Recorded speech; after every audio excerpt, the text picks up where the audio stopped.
Sejam bem-vindos, como é que vocês estão? Porque aqui está começando mais um episódio do podcast Língua de Jambu. Toda sexta-feira alguém que tem muito a nos dizer, uma conversa aí cheia de informação e entretenimento, por isso eu já te digo, para ficar por dentro dos nossos episódios e não perder nada, fica de olho aqui no YouTube e também nas nossas redes sociais, @SBTPará Oficial e @AndreiAraújo. E eu falei que a nossa conversa é cheia de informação e entretenimento também, e hoje o que mais vai ter aqui é informação, porque eu tô ao lado de um cara que tem repercussão nacional já por contar a história pelas ruas de Belém e pelo trabalho que ele desenvolve. Professor Michel Pinho, muito obrigado por ter aceitado, viu? Tudo bem, querido. Normalmente eu queria te dizer que não sou uma pessoa que tem muito para falar. Na verdade, eu gosto muito mais de ouvir do que falar, entendeu? Mas, olha, a gente ouve muito isso de professor. O professor diz, olha, eu não sou de falar muito, mas quando começa a falar e abre um livro, né? Desengata. Não tem como fugir dessa pergunta, como a gente conversava nos bastidores, porque pode até parecer meio clichê, mas eu acho que quem acompanha o senhor gostaria de saber por que o senhor decidiu ser professor? Essa é uma pergunta legal. Essa é uma pergunta que habitualmente as pessoas fazem assim, como é que surgiu as aulas públicas? A gente vai falar daqui a pouco. Mas surgiu ser professor de uma contingência, né? Meu avô era um homem muito, muito culto, né? Ele era um encarregado da Estação das Docas, hoje Estação das Docas de Porto do Pará, e ele sempre leu muito jornal, né? Então ele guardou, durante grande parte da vida dele, 30 anos de jornal que ele recortava, né? E colocava nas pastinhas divididas. Então, uma pastinha de esporte, uma pastinha sobre o Porto, uma pastinha de política. Então, eu cresci vendo ele fazer isso. O meu pai também é um homem que gostava muito de ler, e minha mãe é uma pessoa que gosta muito de contar história até hoje, né? As histórias sobre o imaginário do Marajós e tal. Então, eu nunca me vi estando numa teia que não fosse a da história, né? Da formação histórica, acadêmica, por causa do meu pai e do meu avô, e de alguém que contasse história, né, como a minha mãe, que é uma super contadora de história, né? Eu acho que por esse motivo eu decidi fazer história. Não professor. Teria a possibilidade de ser professor de outra disciplina? Por exemplo, eu decidi fazer história em 1991, em agosto de 1991. A gente está em 2025, então tem 30 e... Não, tem mais. É isso? Tem mais, né? 40 e... Não, eu acho que não, tem 30. Não, Vamos pela calculadora, porque nós somos de humanas. Eu acho que tem 34 anos. 2025 menos 1991. 91? 91 é. Não, tem 34 anos. Então, essa decisão tem 34 anos. E nesses 34 anos, eu nunca imaginei fazer outra coisa, né? Quer dizer, nunca imaginei deixar de ser professor. Eu sempre tive uma série de outras atividades. Tive ligação com a Fotoativa, fui presidente da Fotoativa. Apresentei um programa de rádio em Marabá. Já trabalhei com internet, trabalhado do ponto de vista financeiro mesmo, montando estratégia. Enfim, mas eu nunca deixei de ser professor. Então. Mas hoje o senhor trabalha com a internet, né? Então, essa é uma pergunta legal. O meu trabalho com a internet, ele possibilita uma coisa muito importante para mim.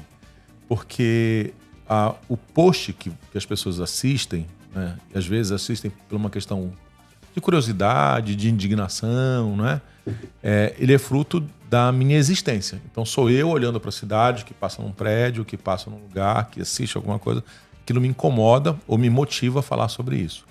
Só que isso abriu um campo muito, muito, muito significativo, né, das pessoas procurarem, empresas ou pessoas procurarem, para que eu desenvolva projeto de pesquisa histórica, entendeu?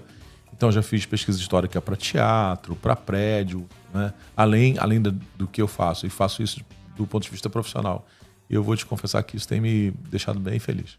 Hoje o senhor tem mais de 200 mil, acho que 300 mil seguidores. Assim, nas redes sociais todas as contas, uns 200 mil pessoas. 200 mil pessoas. E como é que o senhor consegue lidar assim com toda essa repercussão do seu material? Eu sabia que uma entrevista com um jornalista ia ser diferente. Eu compro pão. A resposta que eu vou te dar é eu compro pão, né? Então eu saio de manhã e vou comprar pão. Como qualquer pessoa, entendeu? Não tenho nenhuma relação com a pessoa que fica com o peito inchado, porque eu tenho X seguidores. Não tenho nenhuma relação com isso. Eu compro pão, né, eu abasteço a motinha, o carro, eu vou à praça com a minha filha. E nunca me enxerguei uma pessoa diferente por absolutamente nada disso. Está fazendo 15 dias que eu fiz parte, abertura de um projeto, de um programa, de uma ação internacional da Amazônia, que foi o TEDx, e as pessoas disseram assim, como é que você tá? Como é que você tá? Como é que você tá? Eu tô como eu era antes. Tô como era antes. Assim, e aí apresentei e saí. E como é que você tá?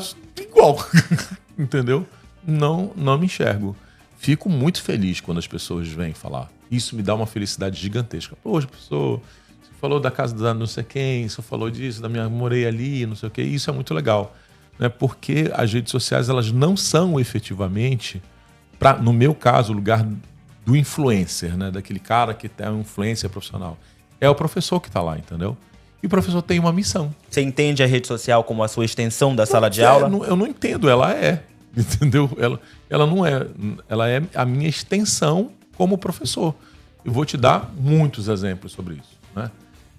Tava passando por aqui, pertinho do SBT local, e tem a Praça da Trindade. No meio da Praça da Trindade, eu estava andando e vi uma estátua de que não tinha percebido, que é o Barão do Rio Branco. Assim, e se eu contar a história do Barão do Rio Branco? Que é o complexo arquitetônico que eles chamam, aqui na frente, né? Bem aqui na frente. E aí o Barão do Rio Branco era um cara que tinha uma paixão gigantesca por uma mulher de teatro e que dançava no século XIX. E o pai dele imediatamente cortou esse laço. Né? Então manda ele para a Europa, e aí ele passa um tempo na Europa, ele volta para cá, para o Brasil, aí depois ele vai para o Acre fazer, né, as delimitações do território, ele reencontra essa mulher, briga com o pai e vai morar com essa mulher na Europa. Como é que isso me despertou? Através da imagem do Rio Branco. Então, eu acho que parece até um pouco também com o olhar de jornalista que a gente está antenado aos problemas da cidade. No seu caso, não são os problemas em si, mas a história. São também os problemas. Também os problemas. Os problemas também são motivadores. Muito legal isso aqui. Muito legal de poder falar isso. Né? Tem um historiador que foi fundamental na minha vida, chamado Robert Darnton. Ele é um historiador da cultura, historiador americano, que trabalha e estuda a França do século XVIII. E ele escreveu um livro mostrando que o historiador também é um jornalista. Enquanto você está preocupado com o fato, né, que vai gerar repercussão e escutar as fontes, eu também faço isso. Só que eu faço isso sobre o passado. Né? Eu vou olhar a estátua do Rio Branco e vou dizer assim, qual é a relação dessa estátua com o presente? O que essa estátua nos fala? Por que ela está aí? Entendeu? E aí eu monto um roteiro para falar sobre isso. Né? O jornalista faz isso através do impresso, né, da televisão, e eu faço isso através das redes sociais. Porque na faculdade a gente tem umas crônicas que dizem mais ou menos assim, que ser jornalista nada mais é do que contar história. Sim. Eu, enquanto repórter, conto uma história. Sim. Copo quebrou. Como aquele copo quebrou? Por que aquele copo quebrou? E aí a gente vai... Alguém se machucou? Exato. E aí a gente vai além do motivo do copo ter quebrado para entender os problemas que... Enfim... Então, eu faço exatamente a mesma coisa. Só que com pegadas diferentes, digamos assim. O seu compromisso é diferente do meu. Eu quero que as pessoas entendam o lugar que elas moram. Por isso que o meu espaço nas redes sociais não são espaços do imediatismo. Né? Elas sempre são uma relação ligada com uma informação que é a tese, a dissertação de mestrado, um artigo. Né? Nunca é do nada. Eu sempre preciso ter lido, ou produzido, ou pesquisado alguma coisa para publicar. As aulas públicas são exatamente isso. Aproveitando que o senhor falou de aulas públicas, vamos engatar logo naquela pergunta que é o clichê que todo mundo faz pro professor Michel. Quando é que o professor quando é que o professor percebe que ele tem que sair também dos cursinhos, mas ir para as ruas fazer essas aulas públicas? Cara, nesse período, 99, eu morava em Marabá. Né? E em Marabá, eu falava para os meus alunos do ensino básico que a importância do Forte do Presépio, as drogas do sertão, ver o peso, só que eles não vinham a Belém. Né? E grande parte isso se repete até hoje. Então quem morava em Marabá ia para Goiânia, ia para Imperatriz, ia para São Luís, mas não vinha para Belém. E eu falei para minha diretora, disse assim, olha, eu queria fazer um projeto meio doidinho. Vamos pegar esses meninos e vamos trazer eles para Belém? Ela disse assim, vamos. Então nós alugamos um ônibus, saímos de Marabá 10 horas da noite, olha só a irresponsabilidade, né? Saímos no ônibus 10 horas da noite, viajamos a noite toda. Há 25 anos. 25 não, tô falando 99, 25, 26, vai fazer 26. Tá? E aí viemos, né, acordamos num posto aqui em Belém, tomamos café, escovamos os dentes e viemos para o Centro Histórico. Então a gente ficou no Centro Histórico, nos museus, até umas 4 horas da tarde, entendeu? E eu via que começou a fazer muito sentido para aqueles meninos, entendeu? olhar aqueles espaços para eles era olhar um espaço que saía do papel e ela ia para um outro campo, que é o campo do real concreto. Por isso que você precisa de uma imagem para ilustrar a sua matéria. É por isso que eu preciso da cidade na aula pública. Né? Porque eu não tenho uma lousa, eu tenho um prédio. Né? Eu não tenho um data show, mas eu tenho um patrimônio histórico.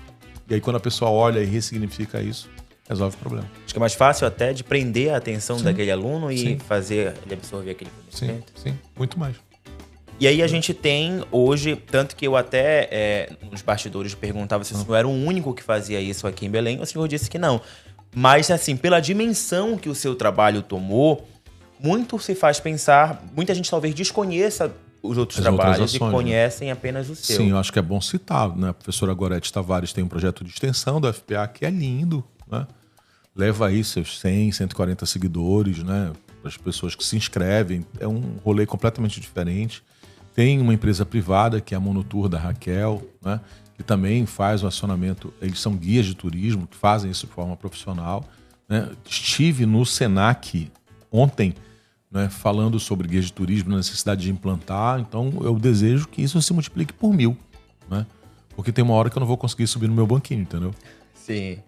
E o que o senhor acha que falta para que sejam investidos em ações como essa, por exemplo, de propagação de fato da educação? Porque a gente está falando que a gente está deixando, a gente está falando de algo que foge do básico. Sim. E a gente sabe que manter o básico hoje é difícil, tem escolas caindo aos pedaços. Sim. Nesse caso, o que o senhor acha que falta? O que precisa? Eu acho que são duas coisas difíceis de você ter. Né? Você precisa formar as pessoas, né, para isso, que não é uma formação de uma hora para outra. Né? Você não passa a entender a cidade com 6 meses de estudo. Né? Você precisa de uma formação sólida. E segundo, você precisa de um projeto, né? Um projeto de Estado, não um projeto de governo, que é diferente, né? Sim. Porque se a gente tiver um projeto de Estado, a gente tem longevidade, a gente tem um grupo que vai estudar durante 5, 10, 15 anos e vai inventar milhares de coisas sobre a cidade, entendeu?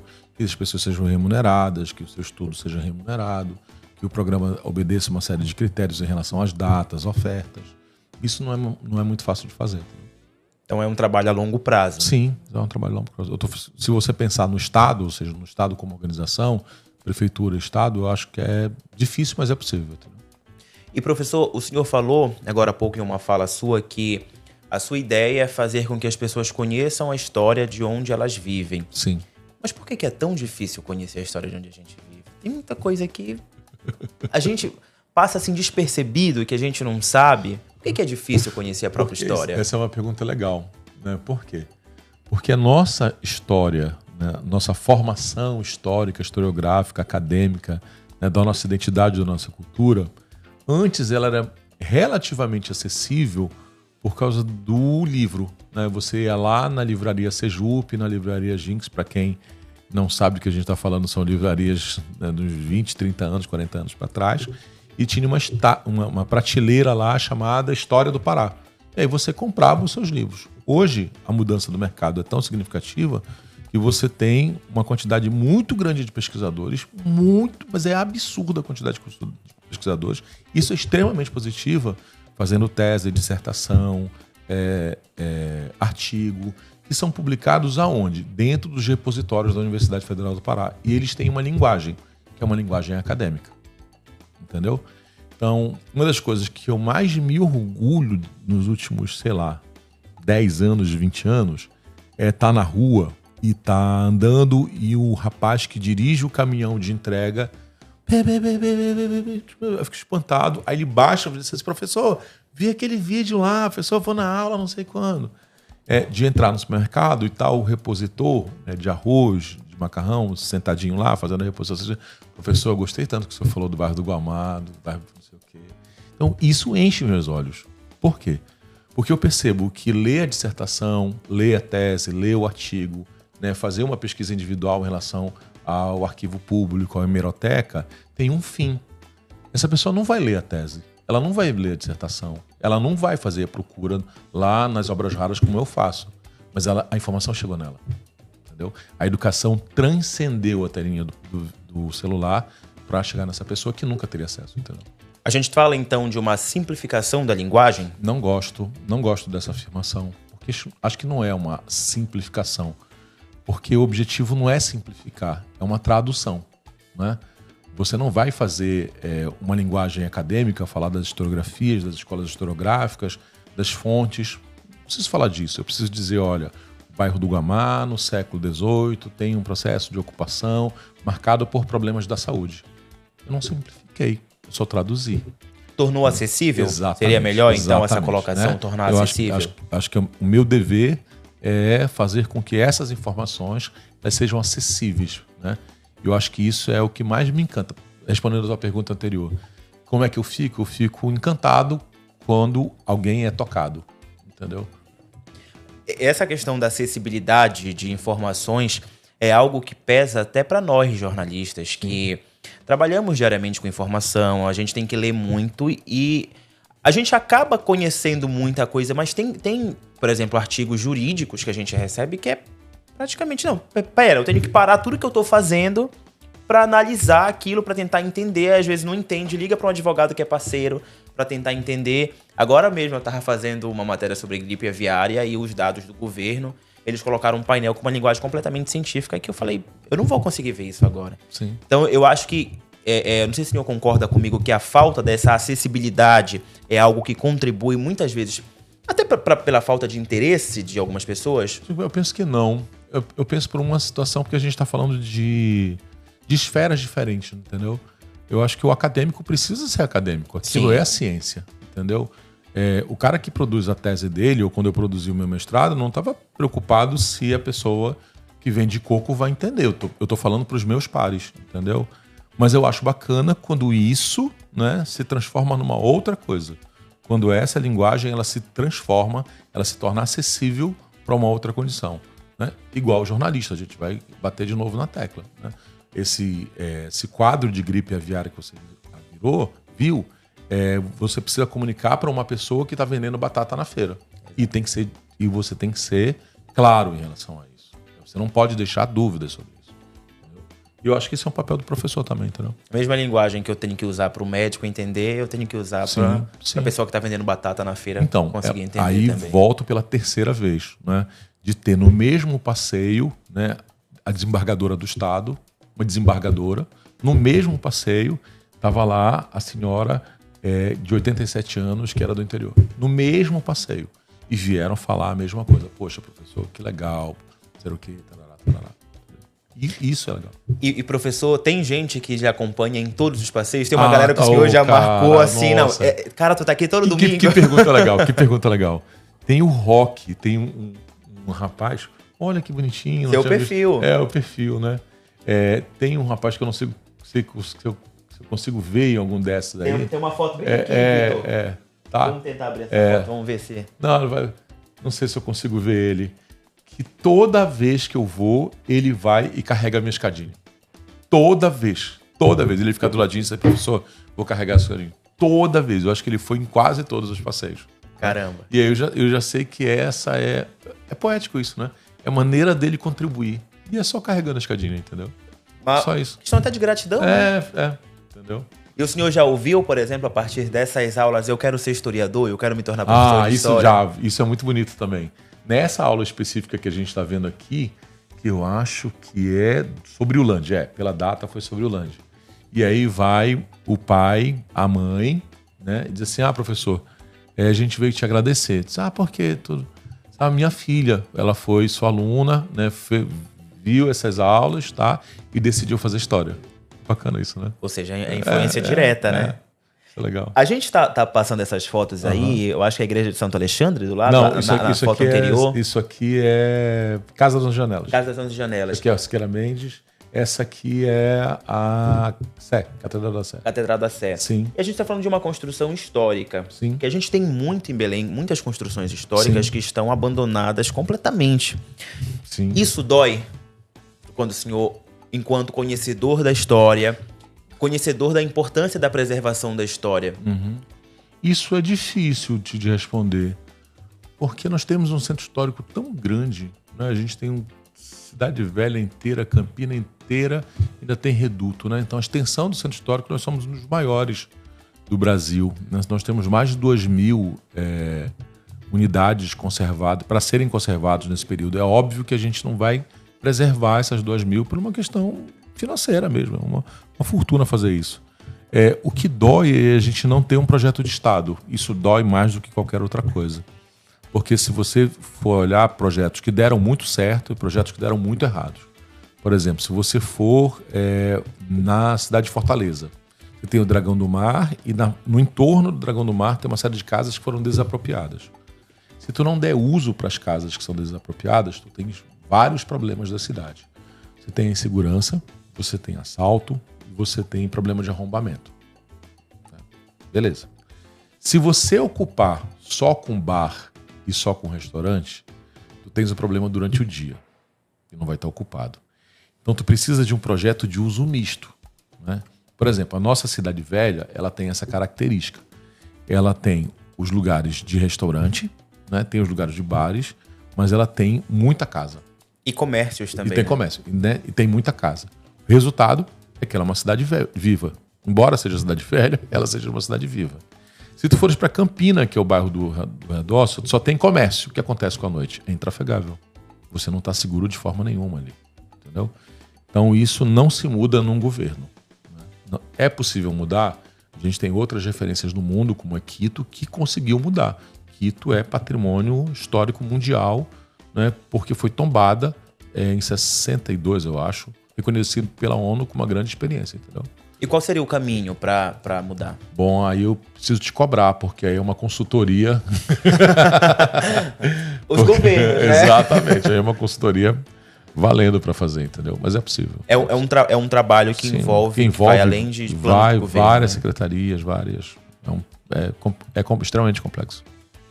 E, professor, a gente tem lá no Ver o Peso mesmo um relógio que muita gente talvez não saiba, que é um relógio que só existe em Belém e em um outro lugar do mundo, né? Sim. Conta pra gente um pouquinho. Aquele relógio ele é interessante, porque ele é um relógio não do período da década de 10 e 20, é um relógio posterior, da década de 30.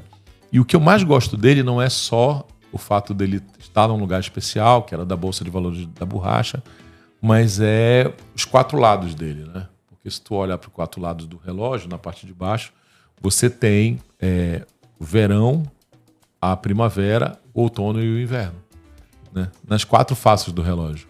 E é óbvio que isso não foi pensado na Europa, não foi pensado para cá, porque a gente não tem nem primavera e nem outono, né? E por que ele está lá? Ele está lá por uma mudança da cidade, né? Então, a partir dos anos 20, 30, com a intensificação do comércio naquela região, você tem a necessidade da marcação do tempo, não é? Então, tu vai saber que tu vai trabalhar 8 horas, tu vai saber que tu vai sair do trabalho às 12, tu vai voltar às 2, tu vai sair ao meio-dia. E aí, lá ainda no comércio, né, no bairro da Campina, você tinha uma sirene que ficava no Jornal da Folha do Norte, que anunciava o final e o início do teu trabalho. O início e o teu final do trabalho. Então, essas memórias, que elas são para além do patrimônio, elas são fundamentais para contar uma parte da nossa história, entendeu? Qual é o outro lugar do mundo que tem esse relógio, professor? Ai, caramba, é um lugar em inglês, não sei se é Glasgow, não sei te responder agora. Entendeu? Ali é um espaço em inglês, né? Só Belém e esse local que tem esse também. Tipo de relógio, entendeu? Antes da gente engatar para um outro assunto, vou voltar na questão dos casarões, porque tem muita gente que questiona, às vezes, referente a como é que esses casarões são mantidos, quem mora neles, recebe algum tipo de abono, digamos assim, do governo para manter o espaço? Boa pergunta. Uma boa pergunta, e eu acho que como a gente está no podcast, dá para ter uma resposta longa. O casarão, ele é ou uma propriedade privada ou uma propriedade do Estado. Mas ele é, antes de tudo, uma propriedade, né? Quando você tomba esse casarão, significa que você reconhece o valor histórico dele. Só que quando você tomba de uma maneira parcial ou integral. Parcial é só a fachada, só o partido interno, que é a divisão, e integral é todo o conjunto.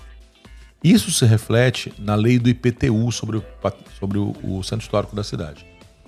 Você inscreve o seu casarão, o seu prédio, né, hoje na Sencult, né, que é a Secretaria de Cultura, onde tem o Departamento de Patrimônio Histórico. Você inscreve lá, aí o fiscal do Departamento Histórico vai na sua casa e vai dizer, você preservou. Mas o quanto você preservou? 100%? Aí ele vai escrever 100% no relatório, vai enviar para a Cefim e você vai ganhar 100% de isenção no IPTU. 100%. Quantas casas tem 100% registrado no município de Belém? 2. Caramba. Então não há essa preservação. Né? A gente tem o parcial, 90, 80, né? Você tem uma quantidade infinitamente menor das pessoas. Por quê? E aí a resposta é longa por causa disso, né? Porque você vai identificar que manter o casarão é muito caro. Né? Troca o governo deixa de fazer manutenção daquele casarão. A família perde o avô, o casarão vai para o filho, né? Depauperou, o filho não tem tantas condições de manter. Aí veio para o neto já quer vender, entendeu? Então manter o casarão é muito caro. Né? Eu vi, vou até fazer um vídeo sobre isso, eu vi um debate sobre o casarão Amintas de Lemos lá na Almirante Barroso, que está sendo vendido. E uma pessoa estava indignada, assim, estão vendendo patrimônio histórico. Que bom que venda, entendeu? Que bom que venda para alguém e essa pessoa tenha condições de manter. Porque destruir, ela não vai poder destruir. Que já é tombado? Já né? é uma outra história, entendeu? Já é uma outra história. Então, seria um caminho, talvez, passar para iniciativas privadas, alguns casarões? Aí eu vou te voltar à pergunta, né? Qual é a condição, né, de propriedade desse casarão? O casarão é de quem? Se o casarão for individual, se ele for privado, né, por que ele não vira uma outra atividade? Ele não vira um restaurante, ele não vira uma empresa, ele não vira sede de alguma coisa, vai estar lá muito bem preservado. Se for do Estado, precisa ter um uso em relação a isso. Né? A partir dessas duas práticas, eu te asseguro que a gente teria uma cidade bem diferente. Bacana. A história é contínua e a gente está hoje passando por um momento em que é até clichê dizer isso, que os olhos do mundo estão voltados para Belém. Eu não sei até que ponto isso é bom. Porque ao mesmo tempo a gente tem... Pois é, qual é a sua visão sobre essa visão das pessoas? Somos nós, assim, a gente tem na história dos últimos 200 anos, a gente tem umas coisas impressionantes, assim. A gente acha que nós somos, assim, a última cereja do mundo, assim, Nossa Senhora, né? A salvadora da colheita. Sabe, assim, o último pacote de biscoito, claro que a gente tem importância, é óbvio, ninguém está discutindo isso, né? É claro que, assim, a Amazônia começa em Belém, né? A importância das drogas do sertão se reflete em Belém. A borracha transformou a Amazônia, o vetor é Belém, entendeu? Mas a gente precisa olhar para um contexto, pô, né? Contexto é fazer com que outras cidades também tiveram muita pujança, né? Recife teve muita pujança, São Luís teve muita pujança, muita riqueza, Fortaleza teve também, né? Então esse processo não se dá apenas pela gente. Só que a gente tem pelo nosso bairrismo, a gente acha que nós somos o último farol, né, da estrada. E não é verdade, né? Não posso dizer que o mundo está olhando para Belém, porque o mundo tem demandas muito importantes nesse momento, né? A gente está vendo aí um conflito entre Rússia e Ucrânia, a gente está vendo as regulações da Europa, a gente está discutindo tanta coisa que a pauta importante da COP, ela realmente é importante, tá? Mas o que vai ser mais importante dessa pauta? Né? Será que é a pauta COP ou é a própria cidade? Vai ser a pauta COP, né? Vai ter problemas? Óbvio, como qualquer cidade. Vai ter coisa boa? Como qualquer cidade. Eu acho que a gente não pode fazer, e aí eu já disse isso para vários grupos, né, inclusive fora do Estado, com grandes empresas de comunicação, que a gente não pode fazer é romantizar. Né? A gente não é a COP que vai transformar Belém. Né? A COP vai deixar um legado, mas o mais importante é o que vai acontecer depois da COP. Né? Porque se eu não começar uma política pública de mudança da nossa base econômica, nas nossas transformações sociais, vai ser igual o Congresso Eucarístico de 1953. Já ouviu falar dele? Vai parar por aqui mesmo. Você já ouviu falar do Congresso Eucarístico? Pode então, falar. Em 1953, nós tivemos um Congresso Eucarístico em Belém do Pará. E se você... Eu fiz isso. Fiquei curioso, que comecei a ler jornais à noite, os jornais de São Paulo, os jornais do Rio de Janeiro, e todos eles falavam de Belém. Todos eles. Cara, eu tô falando de 53, tá? 1953. Barco com... Congresso Eucarístico. Eucarístico, 1953, tá? Barcos com vários quartos vieram para Belém e aportaram aqui na frente. Uma quantidade gigantesca de voos extras para cá. a compra de quase 700 alto-falantes para colocar ali na Praça Kennedy, onde é Valdemar Henrique, coral de não sei quantas vozes, assim, foi um evento gigantesco. E depois você que é um jornalista super bem informado, já deve ter feito 300 matérias sobre a história de Belém, nunca ouviu falar. Nunca ouvi, primeira vez que eu estou ouvindo. Tá vendo? Entendeu? Se a gente não cuidar da COP, daqui a 40 anos é mais o que foi COP. E depois desse congresso, deixou algum legado em Belém? Deixou a praça ficou legal. Entendeu? Então, se nada for feito a partir disso, a gente vai ser só mais um evento que aconteceu em Belém. Um grande evento, é inegável. Tá? Sim, vai ser só mais um grande evento que aconteceu em Belém, que talvez não tenha... Entendeu? E o senhor acredita que se houver esse cuidado, digamos assim, a COP pode mudar um pouco a história de Belém? Eu acho que do ponto de vista urbanístico, o centro da cidade está muito bem assistido, né? A gente tem uma grande obra, né? E aí tu vai me permitir a alfinetada, a gente tem uma grande obra na Doca de Souza Franco, do bairro mais caro da cidade. Valorizou o metro quadrado, que já era o metro quadrado. Já era o mais caro da cidade. Né? A gente tem uma outra grande obra, que vai ser na Tamandaré. Beleza. E as margens vão ser basicamente uma ciclovia. Entendeu? Não estou dizendo que não era para fazer. Eu acho que é muito importante para a cidade remodelar, refazer, etc e tal. Eu não sei se era necessariamente assim. Entendeu? Acho que faltou... muito se foi passado para uma parte e outra parte ficou desassistida. Eu entendo isso. Eu entendo do ponto de vista político. Eu entendo no sentido de embelezar a cidade, transformar ela aprazível. Eu entendo, não tem problema isso não. Isso faz parte de um jogo político que, como historiador, eu já vi em vários outros momentos. Né?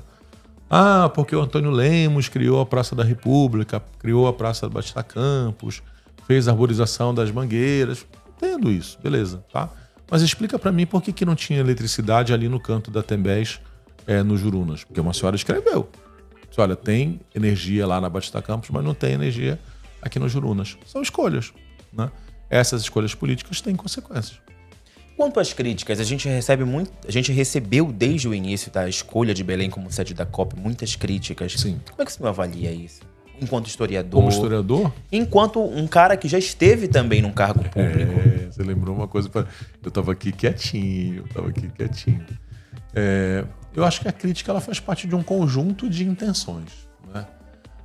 A primeira intenção da crítica, dependendo de onde ela vem, né, é o desmerecimento. Então não vai para essa cidade porque ela não tem estrutura, porque ela não tem leito, porque ela não tem porto, porque o aeroporto é pequeno, né? Então entender de onde vem essa crítica, né? Quem é que fala isso e por quê, né?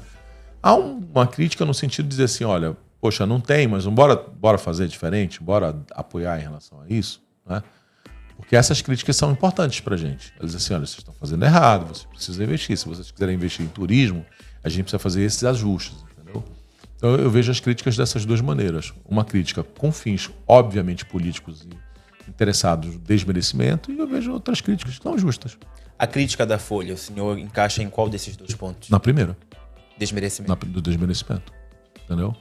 Porque eu poderia fazer uma entrevista de 2 horas falando dos problemas de São Paulo.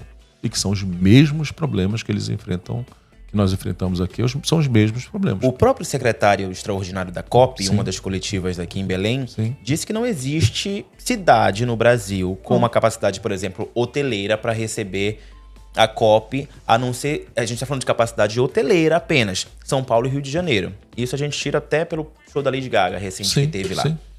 Mas, assim, de estrutura, qualquer cidade teria que passar por melhorias. Sim. E aí eu não falo como necessariamente um historiador, mas quem está falando aqui é o cidadão. Né? E isso é muito importante ressaltar, porque a formação, né, econômica que um evento traz para uma região é o impacto direto. Trazer a COP para cá e não trazer a COP para São Paulo, para o Rio de Janeiro, significa uma perda econômica para essas cidades que é significativa, e a gente precisa pensar sobre isso também, entendeu? É uma injeção de dinheiro, uma grande injeção de dinheiro. Talvez daí seja importante desmerecer, entendeu? E aí, quando a gente fala de injeção de dinheiro, a gente fala de uma injeção antes, durante e talvez um pós. Esperamos que depois... o pós. Eu acho que não vai acontecer, mas eu espero que depois. O senhor acha que corre o risco de Belém voltar ao esquecimento depois da COP? Belém nunca foi esquecida. Belém nunca foi. E eu posso te provar com muita tranquilidade através do que eu estudo, né? Então, existem historiadores que escolhem fontes de pesquisa, né? Então, muitos fazem história oral, que é o relato, né? Muitos escolhem os documentos manuscritos, processos. A minha fonte de pesquisa é essencialmente documental, que é ou processos de relatórios ou então jornais e revistas. É onde eu praticamente concentro 98% dos meus estudos. Se você fizer um estudo das revistas brasileiras, isto é, Manchete, né, Jornal da Noite, de São Paulo, sempre Belém está lá, entendeu? Sempre Belém é citada. Por exemplo, a revista O Cruzeiro, né, com uma certa frequência, mandava enviados especiais para Belém para falar, eu estou falando da década de 70, sobre o tacacá, sobre a maniçoba, sobre as praças, sobre as velas, sobre os interiores. Eu estou falando quase 60 anos, 50 anos atrás, né? E isso é importante porque isso dá a dimensão de como nós somos uma cidade diferente no resto do país, entendeu? E a imprensa sempre enxergou Belém dessa maneira. Acho que nunca fomos esquecidos, não. Acho que a gente nunca foi esquecido. Nós não somos a última bolacha do biscoito, mas a gente é uma bolacha. Mas é correto afirmar que depois da escolha de Belém como uma cidade da COP, a gente recebeu mais olhos voltados para cá? Claro, sem dúvida nenhuma. Sem dúvida nenhuma. A gente recebeu mais olhares. O fato de receber mais olhares não nos transforma na cidade mais importante do mundo. Isso é importante. Pensar. O senhor fala sobre Belém como cidade importante. Quando a gente começou a falar de COP, o senhor falou um pouco dessa importância da cidade de Belém como o início da Amazônia, a questão econômica. Fale um pouquinho pra gente nesse sentido. O senhor pontuou, mas desenvolveu, voltou pro lado da COP. Eu queria que o senhor falasse um pouquinho desse. Tem um debate, eu acho que o pessoal de Bragança vai ficar chateado. Bragança, Vigia e Cametá. Porque tem um debate, né, na cultura popular, no saber popular, que existem várias cidades antes de Belém. Bragança foi a primeira, Vigite foi a primeira, Vigia foi a primeira, Cametá foi a primeira. E não é nada disso, né? Então, a primeira cidade, eu estou falando de termos legais, né? Estou falando da legalização mesmo, né? Da organização da cidade, foi aqui, em Belém. Chega-se em 12 de janeiro de 1616 e 11 anos depois, a coroa portuguesa faz a doação de uma légua patrimonial. Não existe nenhuma região dessa Amazônia inteira, chamada de Grão-Pará, que tinha uma légua patrimonial. Só a gente, né? E o que é a légua patrimonial? Começa na Cidade Velha, são 6,6 quilômetros num arco. Aonde vai dar a légua patrimonial? Na frente do ginásio da UEPA, onde tem o quê? O bairro do Marco. Por que o bairro do Marco? Porque é o bairro do Marco da Légua. Bacana. Tem uma outra questão da história de Belém que recentemente muita gente começou a falar, que foi quando acharam aquela embarcação na doca, da escavação da doca. E aí muita gente descobriu a partir daquele achado. Eu sofro. Por quê, professor? Eu sofro. Conte um pouquinho do seu sofrimento. Eu sofro, assim, e é muito engraçado, assim. Quando eu vejo essas notícias assim, vai sobrar para mim, entendeu? Por quê? Uma pauta dessas pesquisas dos jornais, normalmente ou liga, ou pede esclarecimento, WhatsApp, etc e tal. Que eu sei que é um impacto para a cidade, né? Você precisa descobrir um barco na doca, etc e tal. E aí começam as conjecturas, quando é o barco, né? O barco é da chegada de Belém, não é? E quando eu olhei o barco, eu disse, não, esse é um barco muito mais recente, é um barco em formação de metal, inclusive com uma armação. Enfim. E aí te fala porque eu sofro, porque muitas pessoas começam a escrever, né? Nas redes sociais, se eu mandar e-mail, tudo, normalmente eu respondo todos os e-mails. Se você me dá um e-mail com as coisas mais absurdas, eu vou lá, não é assim. Então, por carinho, eu respondo todos. E aí, quando surgiu esse barco, muita gente me escreveu. Eu disse, professor, é verdade que o barco comercializava, entrava barco, aí comercializava, aí manda foto, aí fala da doca que existia lá, do mercado que existia, do Garapé das Almas, etc. Isso é muito engraçado, assim, com a minha vida cotidiana. Assim. Toda vez que eu vejo assim, acontecer alguma coisa relacionada com a história, de lá vai... Claro. O telefone toca, é a imprensa, é alguém... Isso é muito engraçado. Mas o achado desse barco ele ressaltou um debate, né? Novamente sobre a história ali daquela área Sim. da Doca. Foi uma área portuária, de fato. Eu não estou reclamando isso, Sim. né? Não estou reclamando, mas eu acho hoje interessante, né? Das pessoas se importarem com a história, né? O debate que você está falando, eu diria que é até muito mais importante, que são os nossos rios. Né? Nós tínhamos a Doca do Ver-o-Peso, nós tínhamos a Doca do Reduto, nós tínhamos a Doca do Igarapé das Almas. E essas 3 docas eram responsáveis pelo processo de comércio da cidade mesmo. Tanto que era um comércio que existia um mercado na Doca de Sousa, no Igarapé das Almas, onde hoje é a Doca de Sousa Franco, que fica onde é aquele ginásio Altino Pimenta. Né? Então, na Doca do Reduto, todo o entorno do Reduto potencializou a 28 de setembro a ponto de ser concorrente a João Alfredo de tão comércio tão forte que existiu lá.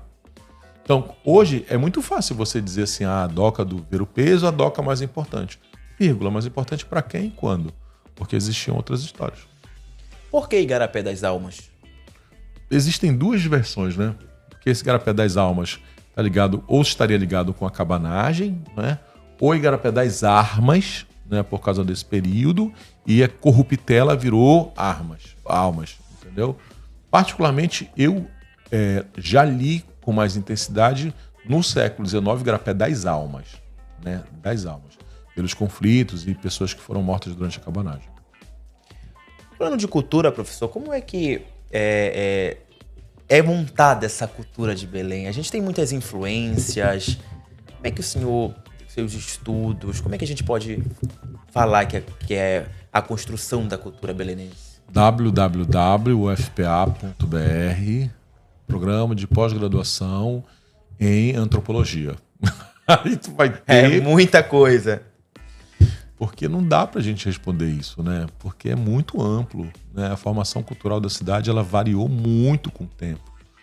Muito, muito. Né? Não dá pra responder num podcast desse de uma forma simplificada, né? Você tem no século XVI e XVII uma tradição portuguesa muito forte, né? Do norte de Portugal, ao mesmo tempo que você tem uma tradição tupinambá. No século XVIII vem os Minas aqui da região da costa da África. E aí depois que você também foram para o Maranhão, Maranhão. Então, a gente está dando pulos gigantescos e corre o risco de simplificar um processo que é muito difícil, entendeu? Muito difícil, muito. Né? Do século XVIII, século XIX, Belle Époque, nossa, não saberia te responder de modo fácil, não. Recentemente teve até uma polêmica referente à questão do brega. Nossa. E aí vem um outro debate, porque o brega surgiu no Pará, o brega surgiu no Recife. Eu vou até tirar meu óculos. Historicamente, Nossa professor, senhora. o senhor passeou por esse assunto aí do brega também? Cara, olha, eu vou te ser sincero, eu só vi isso depois. Assim, eu não quis nem falar nada perto do que era isso.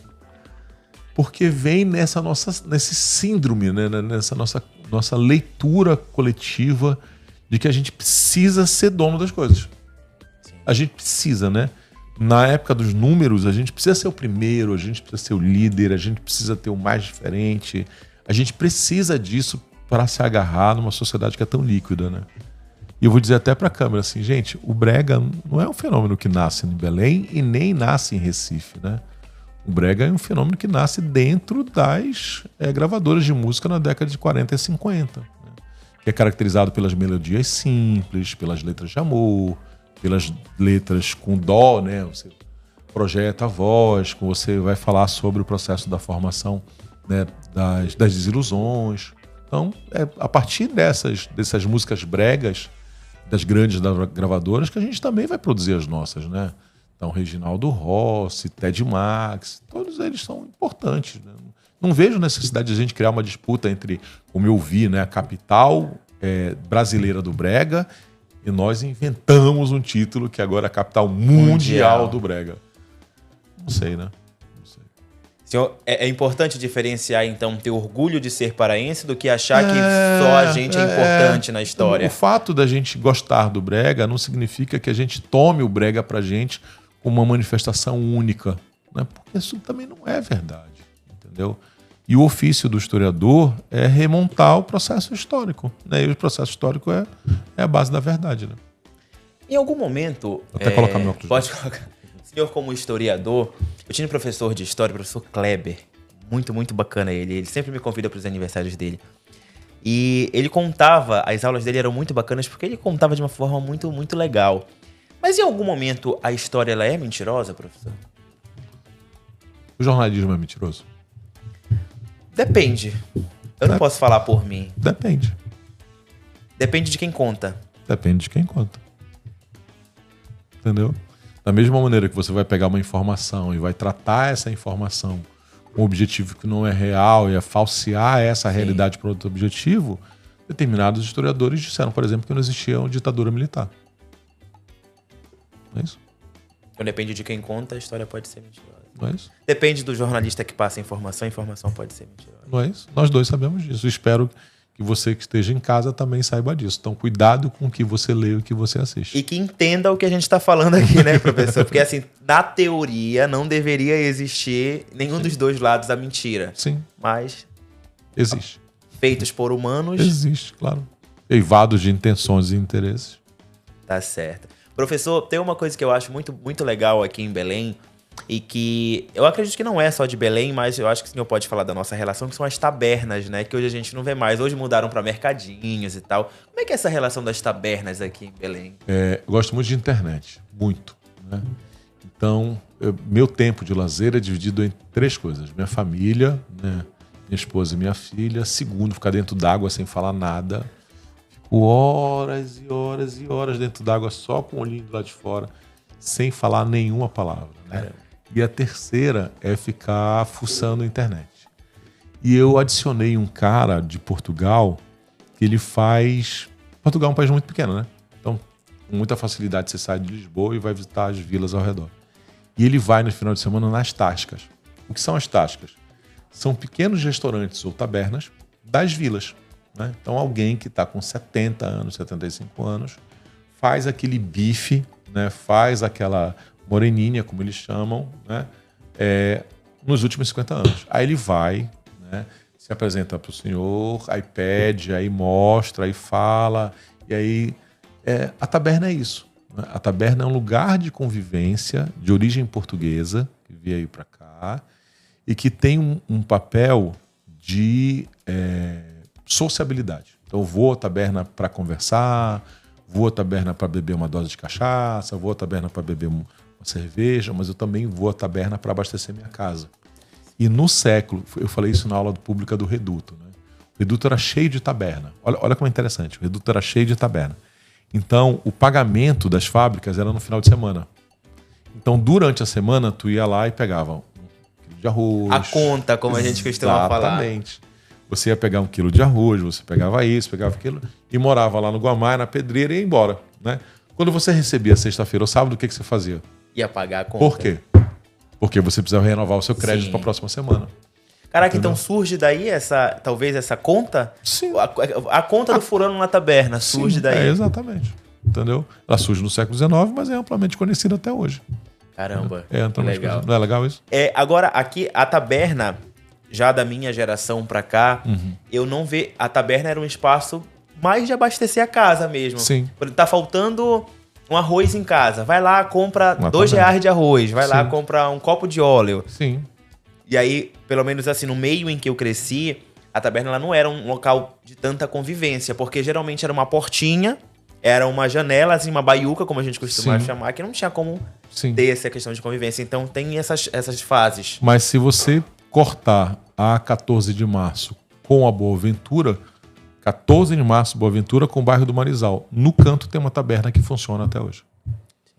Se você pegar a José Malcher, canto com a Rui Barbosa, no canto você tem a Combate, que é uma panificadora, mas que historicamente foi uma taberna. E que abastecia grande parte do bairro do Reduto. E de Nazaré também. Então, lá você toma café, lá você toma seu suco, lá você vai comprar o pão, lá você vai saber das fofocas da semana. Então, essa taberna também é um lugar de sociabilidade. Que bacana. Mudando de assunto, professor, o senhor foi presidente da Fundação Cultural. Na gestão... Um podcast com jornalista, o senhor já esperava essa pergunta, né? Não esperava essa, mas assim... Mas assim, o senhor foi presidente da Fundação Cultural e por que decidiu sair? respondi só isso uma vez, nesses 2 anos e tal que eu tô fora.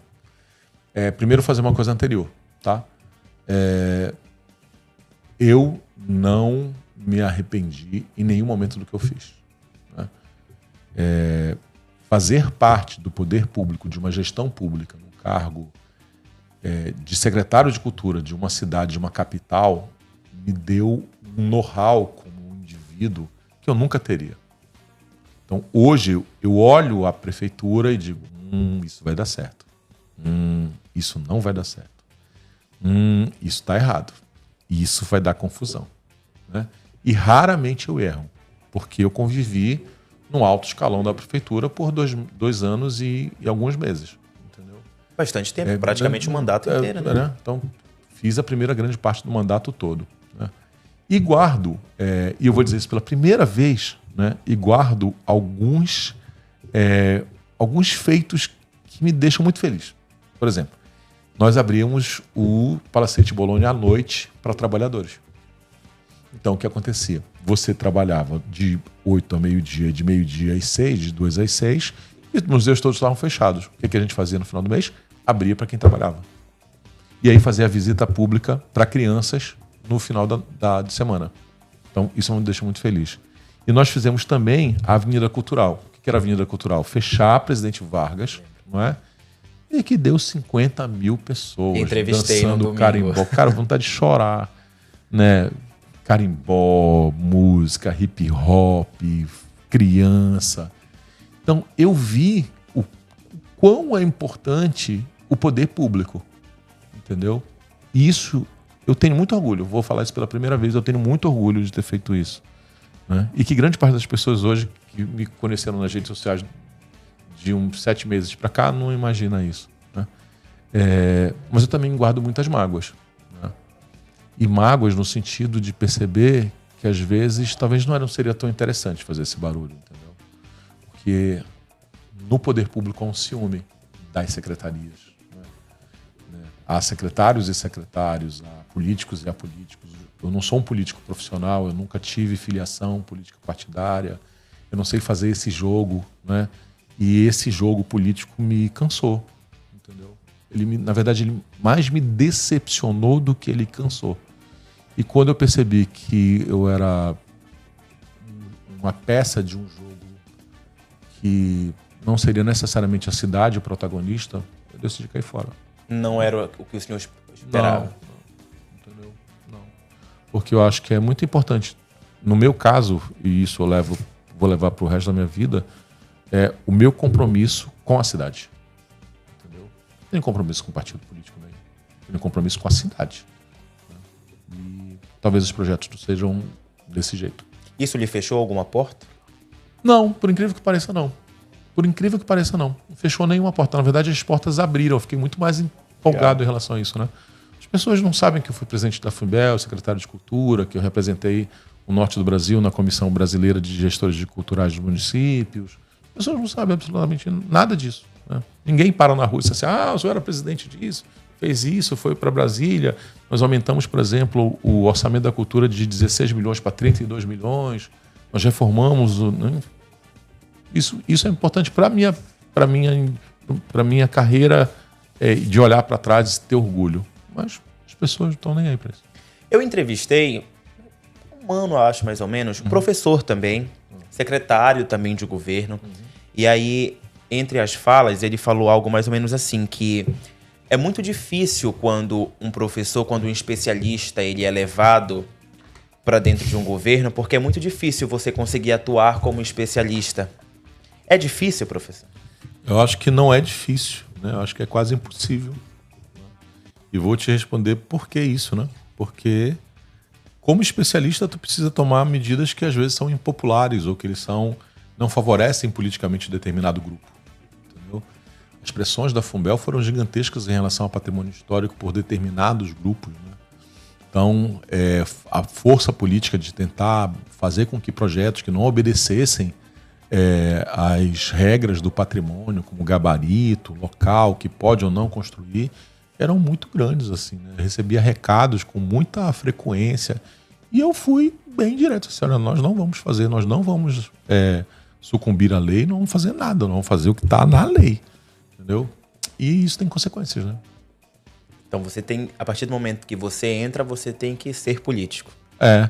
Então, isso eu só vou descobrir depois. Tem que jogar o jogo como tem eles que jogar querem. o jogo. Eu não sou uma boa pessoa para jogar esse jogo, entendeu?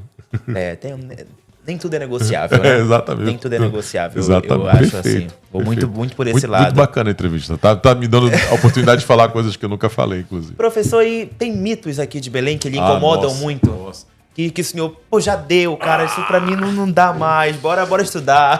Tá, vou te falar de 2 mitos, tá? Primeiro mito, os túneis de Belém, tá? Então, a pessoa que vai falar pra mim sobre os túneis de Belém me dá vontade de pegar um coco e jogar na cabeça da pessoa. Não tem nenhum túnel em Belém, nenhuma igreja interligada a nenhuma outra igreja, nenhuma igreja interligada à praça, por um motivo muito simples, né? O terreno não permite túnel e não existia sentido para ter esses túneis, né? Porque eu fui no túnel da Igreja da Sé. Beleza, existem embaixo as escavações da Igreja da Sé.